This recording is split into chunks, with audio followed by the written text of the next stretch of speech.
இன்னொரு முக்கியமான விஷயத்தை நாம் பழக்கப்படுத்திக்கணும்.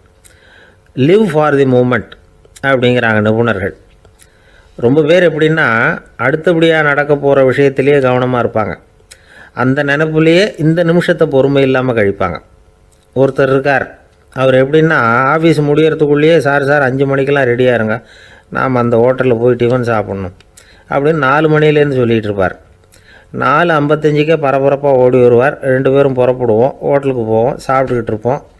அப்படி சாப்பிட்டுட்டு இருக்கிறப்ப சார் சாப்பிட்டு முடித்ததும் நேராக ஒரு ஜவுளி கடைக்கு போகிறோம் அப்படிம்பார். பரபரக்க சாப்பிட்டு முடிப்பார், புறப்படுவார். ஜவுளி கடையில் அவசரமாக சீக்கிரம் பில் போடுங்க சார், சினிமாவுக்கு நேரம் ஆகிடும்பார். சினிமா தியேட்டரில் உட்காந்து அடுத்தபடியாக எங்கே டின்னர் சாப்பிட்றதுன்னு யோசனை பண்ணிகிட்டு இருப்பார். ராத்திரி படுக்கையில் விழுந்ததுக்கு அப்புறமும் நாளைக்கு காலையில் எழுந்திரிச்சதும் அதை பண்ணணும் இதை பண்ணணும்னு திட்டம் போட்டுக்கிட்டே இருப்பார். அதாவது எப்போவும் அடுத்த நிமிஷம், அடுத்த நாள், அடுத்த வாரம், அடுத்த வருஷம், இதுதான் அவங்க சிந்தனை.